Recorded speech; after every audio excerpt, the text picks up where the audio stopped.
Hello students, आज के topic में है binary vectors and use of markers. Plant transformation technology के पहले हमने पढ़ा था कि मेथड्स क्या होते हैं, कैसे एग्रोबैक्टीरियम मीडिएटेड ट्रांसफॉर्मेशन होते हैं। सबसे इम्पोर्टेंट चीज है इसमें बाइनरी वेक्टर्स, जिसके माध्यम से हम प्लांट को ट्रांसफॉर्म करते हैं। तो चलिए आगे पढ़ते हैं।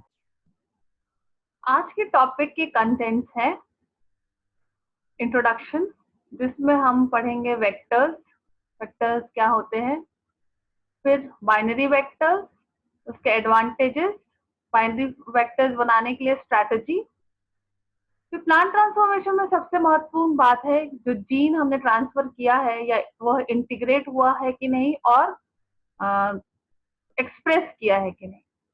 एक्सप्रेशन को चेक करने के लिए हमें चाहिए होता है मार्कर्स। तो हम आज पढ़ेंगे कि मार्कर्स क्या होते हैं, कितने टाइप के होते हैं, दोनों मार्कर्स में डिफरेंस क्या है और यूजेस क्या है। वेक्टर को अगर हम डिफाइन करें तो it is act as an vehicle. Vehicle माने वाहक के रूप में काम करते हैं for transporting the gene of interest from the test tube to a target cell where it is replicated and translated. वाहक मतलब जैसे अगर हमें कहीं एक जगह से दूसरी जगह जाना है तो हमें क्या चाहिए रहता है, एक ट्रांसपोर्टिंग व्हीकल चाहिए रहता है, जैसे 2 व्हीलर या 4 व्हीलर चाहिए। वैसे ही डीएनए को अगर एक जगह एक सेल से दूसरे सेल में जाना है तो वह खुद तो जा नहीं सकता, तो उसे एक चाहिए व्हीकल, जिसको हम बोलते हैं वेक्टर्स। Vector must 3 components. पहला ओरिजिन ऑफ रेप्लिकेशन होना चाहिए। जो वेक्टर है उसमें एक ओरिजिन ऑफ रेप्लिकेशन मीन्स वह जाके होस्ट में खुद से ओरिजिन रेप्लिकेट कर सके। उसके पास मल्टीपल क्लोनिंग साइट होना चाहिए या रिकॉम्बिनेशन साइट भी बोलते हैं। यह ऐसी साइट है जहां पर मल्टीपल रेस्ट्रिक्शन साइट्स होते हैं, मतलब वह एरिया को हम रिस्ट्रिक्शन एंजाइम से कट करके अपना जीन ऑफ इंटरेस्ट लाइगेट कर सकते हैं या पेस्ट कर सकते हैं। तीसरा सबसे महत्वपूर्ण चीज जो वेक्टर में होना चाहिए वह है सिलेक्टेबल मार्कर। ऐसा मार्कर जो हमें बताए और डिस्टिंग्विश करे between a transformed cell and non transformed cell. ठीक है। And major types of vectors are plasmid, viral vectors, plasmids and artificial chromosomes. Now the most commonly used transformation vectors are binary vectors. Binary के नाम से ही से पता चल रहा है कि वह 2 plasmids are used together, मतलब dual plasmid strategy से हम बनाते हैं binary vectors. It was developed by Hoekama in 1983 and Bevan in 1984. It is also called shuttle vector because it has capacity to replicate in multiple hosts. Shuttle vector का अर्थ है कि वह multiple host जैसे E coli में भी और जाके plant में भी वह रेप्लिकेट कर सकता है, इसीलिए उसे कहेंगे हम बाइनरी वेक्टर को भी शटल वेक्टर्स भी कहेंगे। बाइनरी वेक्टर यह ट्रांसफॉर्मेशन सिस्टम में, प्लांट ट्रांसफॉर्मेशन में सबसे ज्यादा यूज किया गया वेक्टर है। इसमें दो वेक्टर सिस्टम होंगे, जैसे कि आप डायग्राम में देख सकते हैं। एक प्लाज्मिड, टीआई प्लाज्मिड अगर आप याद करें, मैंने पिछले क्लासेस में पढ़ाया है, ट्यूमर इंड्यूसिंग प्लाज्मिड जो एग्रोबैक्टीरियम ट्यूमिफेशियंस में पाया जाता है, और उसमें एक टीडीएनए होता है और एक वायरलेंट रीजन होता है, और ओपाइन कैटाबॉलिज्म साइट रहता है और एंड ओरिजिन ऑफ रेप्लिकेशन होता है। तो वायरल जीन्स रिस्पॉन्सिबल है टीडीएनए के ट्रांसफर में। एंड टीडीएनए क्या होता है, right border sequence and left border sequence के बीच में होता है। एंड उसमें ओपाइन सिंथेसिस, ओपाइन कैटाबॉलिज्म के and plant growth hormone regulators या के जनरेट करने के लिए बहुत सारे जीन्स होते हैं। तो यह क्या करता है, टीआई प्लाज्मिड वह डाइकॉट वुंडेड प्लांट में ट्यूमर कॉज करता है, और एक बड़े साइज का करीब 200 kb का टीआई प्लाज्मिड होता है। फॉर ईज ऑफ रेप्लिकेशन या हम इजी बनाने के लिए ट्रांसफॉर्मेशन सिस्टम को बाइनरी वेक्टर यूज करते हैं। तो हम 2 वेक्टर यूज करते हैं, उसमें एक में प्लाज्मिड में सिर्फ वायरलेंट रीजन होता है या वायरलेंट जीन रहता है, उसमें कोई डीएनए नहीं होता, उसको हम बोलते हैं हेल्पर डीएनए, हेल्पर प्लाज्मिड। और दूसरा जो प्लाज्मिड है उसमें रहता है T-DNA. T-DNA left and right border के बीच में हमारा जीन ऑफ इंटरेस्ट रहता है और उसमें एक सिलेक्टेबल मार्कर रहता है। तो बाइनरी वेक्टर सिस्टम क्या है? A plasmid carrying T DNA with left and right border, which is also known as mini TI, and it is subcloned in small E. coli plasmid for ease of manipulation. E. coli सबसे ज्यादा easiest host है अगर हमको plant transformation या किसी भी तरीके का ट्रांसफॉर्मेशन करना है। स्मॉल साइज के कारण यह बहुत इजीली इसमें चीजें रेप्लिकेट या मल्टीपल कॉपीज में बन पाती हैं।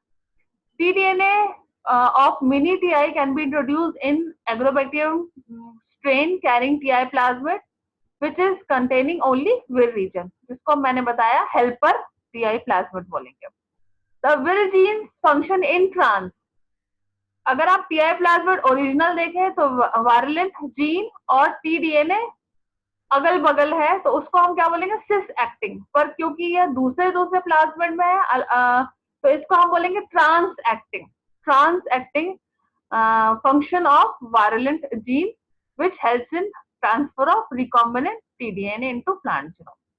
The tDNA plasmid can be introduced into agrobacterium by triparental mating or by physical या chemical methods. सबसे easiest electroporation. Examples of binary vector system है PBin19, Pgreen। PBin19 सबसे पहला और वाइडली यूज बाइनरी वेक्टर्स है 1980 के दशक में, 1980s में। और Pgreen न्यूली डेवलप्ड वेक्टर है with advance features than PBin19। मतलब PBin19 थोड़ा एडवांस और मॉडिफाई होके Pgreen बना है। Both the vectors contain leg Z gene for screening, means blue white screening के द्वारा इससे हम पता करते हैं कि कौन सा ट्रांसफॉर्म है और कौन सा नॉन ट्रांसफॉर्म है। Pgreen का आप डायग्राम में देख सकते हैं, ये 3304 बेस पेयर का है। लेफ्ट एंड राइट बॉर्डर है के बीच में आपका ना जीन ऑफ इंटरेस्ट है और बहुत सारे इसमें रिकॉम्बिनेंट डीएनए साइट्स हैं जो रिस्ट्रिक्शन एंजाइम्स हैं जो कट करते हैं प्लाज्मिड को और हम वहां पर उस एरिया में अपना जीन ऑफ इंटरेस्ट लाइगेट कर सकते हैं। एडवांटेजेस है in vivo recombination not required, means कोई लिविंग ऑर्गेनिज्म में इसका recombination is not required. It is efficient and easier. Binary system exists as separate replicon and thus their copy number remains flexible. The size of binary vectors are relatively small and thus easier to manipulate. पूरा TI plasmid का size बहुत बड़ा है, उसको manipulate करना या उसको as a vehicle full use करना कठिन हो जाता है, इसीलिए हम सिर्फ बाइनरी वेक्टर्स के द्वारा उसको छोटा करके और रेप्लिकेशन को ईज करते हैं। Now markers or reporter genes. Plant transformation system, it involves delivery, integration and expression of defined genes which generate transformed plant. Plant transformation system में 3 स्टेप्स में बांटा जा सकता है। डिलीवरी जो एक वाहक या वेक्टर के द्वारा होता है, सिर्फ डिलीवरी नहीं, उसके बाद जीन को वहां पर प्लांट के जीनोम में इंटीग्रेट होना पड़ेगा, रिकम्बाइन होना, रिकॉम्बिनेशन के द्वारा उसमें उसको रेप्लिकेट करना पड़ेगा, ट्रांसक्रिप्शन करना होगा, फिर translation, that is expression of defined gene. जब एक्सप्रेस हो गए हमारा डिजायर्ड प्रोटीन फॉर्म होगा, तभी हम मान सकते हैं कि एक परमानेंट ट्रांजिएंट के बाद एक परमानेंट उसमें ट्रांसफॉर्मेशन होगा and it would lead to a transformed plant. efficiency of stable gene is not very high in recombinant या DNA टेक्नोलॉजी या जेनेटिक इंजीनियरिंग या प्लांट ट्रांसफॉर्मेशन टेक्नोलॉजी। तो हमें जैसे 100% में अगर हम देखें तो बहुत कम है इसका परसेंटेज, तो हमको सिलेक्ट करना पड़ेगा कि कितना percent of plant cell has been transform from the non transform. उसी के लिए हमें मार्कर्स यूज करना पड़ता है। तो marker gene is used in molecular biology to determine if the gene of our interest has been successfully inserted into the host organism or not. For successful insertion of the gene of interest, we need it to replicate and translate. So the transformed cell can be selected among the non-transformed cell by using a marker gene. Reporter gene भी कहा जाता है, यह marker का type है, which produces specific protein which can be easily detectable, जो detect भी कर सकते हैं हम उसको, हम किसी मशीन या के द्वारा, ऑटोमेटेड सिस्टम के द्वारा क्वांटिफाई भी कर सकते हैं कि किस क्वांटिटी में वो प्रोटीन रिलीज कर रहा है। टाइप्स ऑफ मार्कर जीन, दो major type of marker genes होते हैं। पहला है सिलेक्टेबल मार्कर्स और दूसरा है स्कोरेबल मार्कर्स। सिलेक्टेबल मार्कर्स आप जैसे डायग्राम में देखेंगे, अगर हमने जो प्लाज्मिड में कैनामाइसिन रेजिस्टेंट जीन ऐड कर दिया है जिसमें हमारा जीन ऑफ इंटरेस्ट भी है, वह अगर प्लांट सक्सेसफुली ट्रांसफॉर्म हुआ तो वह क्या हो जाएगा, kanamycin antibiotic resistant plant develop होगा। हम उसको सिलेक्ट कैसे कर पाएंगे, अगर हम उसको कैनामाइसिन प्रेजेंट मीडिया में उगा रहे हैं या ग्रो कर रहे हैं तो सिर्फ ट्रांसफॉर्म्ड प्लांट ही आगे बढ़ पाएंगे, ग्रो कर पाएंगे और जिंदा रह पाएंगे। नॉन ट्रांसफॉर्म प्लांट क्या होंगे, वह मर जाएंगे। क्यों? क्योंकि उनमें जीन ऑफ इंटरेस्ट के साथ साथ आपको कैनामाइसिन रेजिस्टेंस भी डेवलप हो गया। जैसे आप डायग्राम में देखेंगे, जितने जो कैनामाइसिन रेजिस्टेंट प्लांट है मतलब वो ट्रांसफॉर्म प्लांट है वह ग्रीन दिख रहा है, और कैनामाइसिन सेंसिटिव या नॉन ट्रांसफॉर्म प्लांट है वह व्हाइट या ड्राई हो गया है या मर रहा है। तो हमने क्या करा है, हमने ट्रांसफॉर्म प्लांट को नॉन ट्रांसफॉर्म प्लांट से सिलेक्ट कर लिया है, तो इसलिए हम उसको बोलते हैं selectable marker. The cells that contain this type of marker gene shows the ability to survive under a selective condition. इनके केस में सिलेक्टिव कंडीशंस क्या होंगे, यूज ऑफ एंटीबायोटिक्स या herbicide. These selective conditions would otherwise result in the death of the cells which lack the specific gene. दूसरा हमारा जो marker है उसको हम बोलते हैं स्कोरेबल marker.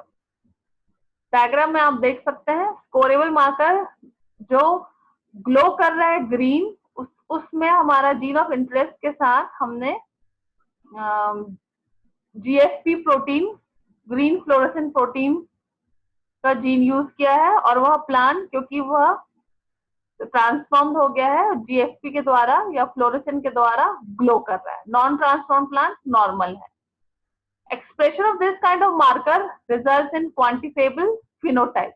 It will make the plant containing it to look different and thus can be visualized. Example है LAGZ gene, luciferase या लक्स जीन या GFP जीन। यह कुछ स्क्रीनेबल मार्कर्स के एग्जाम्पल्स है। मैक्सिमम इसमें एंटीबायोटिक्स है और हर्बिसाइड भी यूज किया जाता है। पॉजिटिव एंड नेगेटिव सिलेक्शन के द्वारा भी होता है। इसमें जैसे neomycin, kanamycin, streptomycin etcetera use होते हैं, या आप टेबल में देख सकते हैं। स्कोरेबल मार्कर्स में बहुत ऐसे जीन हैं, जैसे ल्यूसिफेरिन जीन है जो ल्यूसिफरेज एंजाइम प्रोड्यूस करता है। आपको मैंने अभी एग्जाम्पल डायग्राम में दिखाया था, जीएफपी प्रोटीन जो ग्रीन फ्लोरेसेंट प्रोटीन के द्वारा फ्लोरेसेंट ग्रीन कलर में प्लांट ग्लो करता है। Uses, reporter genes are very useful, invaluable tool for monitoring and detection of plant transformation technology. They are used for studying the activities of regulatory elements जैसे promoter and enhancers.